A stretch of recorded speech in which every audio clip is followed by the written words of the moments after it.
പെട്ടെന്നൊരു ദിവസം ATM-ൽ ചെന്നപ്പോൾ നിങ്ങൾക്ക് പണം എടുക്കാൻ പറ്റുന്നില്ല. നിങ്ങളുടെ ഓൺലൈൻ ട്രാൻസാക്ഷൻ എല്ലാം ഫ്രീസ് ആയിരിക്കുന്നു. ബാങ്കിൽ വിളിച്ചപ്പോൾ പറയുകയാണ് നിങ്ങളുടെ ബാങ്ക് അക്കൗണ്ട് ഫ്രീസ്ഡ് ആണ്, കുറച്ച് പ്രശ്നങ്ങളുണ്ട്, നിങ്ങളുടെ ബാങ്ക് അക്കൗണ്ട് ഫ്രീസ് ചെയ്യണമെന്ന് പറഞ്ഞുകൊണ്ട് ഒരു നോർത്ത് ഇന്ത്യൻ പോലീസിൽ നിന്ന് അല്ലെങ്കിൽ എവിടെ നിന്നെങ്കിലും ഒരു പേപ്പർ വന്നിട്ടുണ്ട് ബാങ്കിലേക്ക് എന്ന് പറയുകയാണ്. ഇനി നിങ്ങൾക്ക് അകത്ത് ഒരു പണവും എടുക്കാൻ പറ്റില്ല.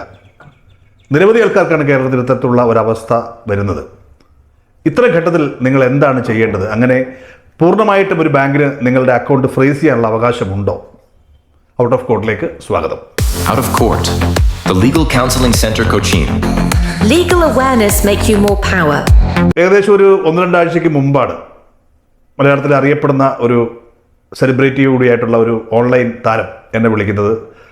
ചേട്ടാ, എനിക്കൊരു ചെറിയ പണി കിട്ടിയിരിക്കുകയാണ്, എൻ്റെ അക്കൗണ്ട് ഞാനിപ്പോൾ രാവിലെ ATM-ൽ എത്തിക്കഴിഞ്ഞപ്പോൾ എൻ്റെ പണം എടുക്കാൻ പറ്റുന്നില്ല. അങ്ങനെ എൻ്റെ സുഹൃത്തു കൂടിയ ബാങ്ക് മാനേജർ വിളിച്ചപ്പോൾ അദ്ദേഹം പറയുന്നത് നിങ്ങളുടെ അക്കൗണ്ട് ഫ്രീസ് ചെയ്തിരിക്കുകയാണ്. എൻ്റെ അക്കൗണ്ടിലേക്ക് ഒരു 10-12,000 രൂപ ഒരാൾ അയച്ചിട്ടുണ്ടായിരുന്നു. ആ കാശ് ഡിസ്പ്യൂട്ട് മണിയാണ്. അതിൻ്റെ പേരിൽ അത് ആ ഇഷ്യൂ തീരുന്നത് വരെ എനിക്ക് ചെയ്യാൻ പറ്റില്ല, ആ കാശ് എടുക്കാൻ പറ്റില്ല എന്ന രീതിയിൽ ഒരു പേപ്പർ വന്നിരിക്കുകയാണെന്ന് പറഞ്ഞു.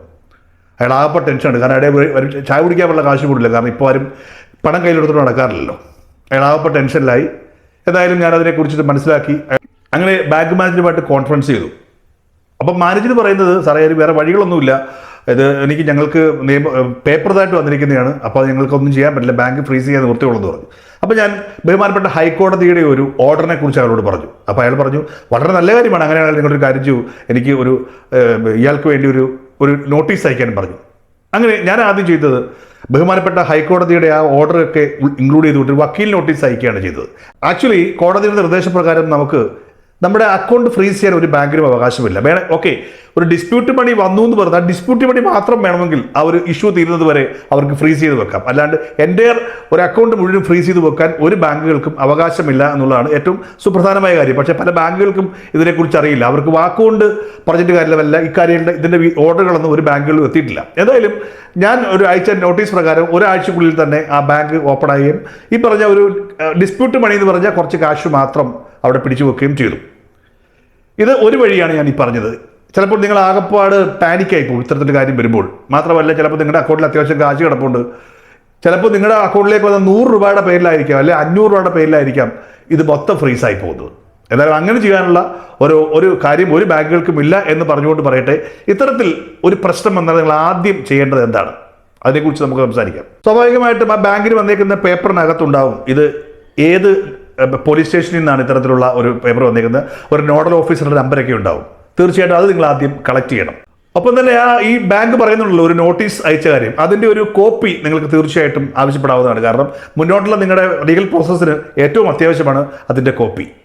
നെക്സ്റ്റ് നിങ്ങൾ ചെയ്യേണ്ടത് സൈബർ സെല്ലുമായി ബന്ധപ്പെടുക എന്നുള്ളതാണ്. സൈബർ സെല്ലിൽ നിങ്ങൾ നിരപരാധിയാണെന്നുള്ള കാര്യം ബോധ്യപ്പെടുത്തുവാൻ നിങ്ങൾ ഈ പറഞ്ഞ ഡിസ്പ്യൂട്ട് മണിയുടെ ആരുടെ അക്കൗണ്ടിൽ നിന്നാണോ കാശ് വന്ന് അവരുമായിട്ടുള്ള ചാറ്റുകൾ, സ്ക്രീൻഷോട്ടുകൾ, സംഭാഷണങ്ങളെ കുറിച്ചുള്ള ഡീറ്റെയിൽസ് ഒക്കെ അവിടെ കൊടുക്കുക. കാരണം നിങ്ങൾ ഇതിനകത്ത് ഒരു തരത്തിലും കുറ്റവാളി ആയിരിക്കില്ല. നിങ്ങൾക്ക് അയച്ച ആൾ കുറ്റവാളി ആയിരിക്കണമെന്നില്ല.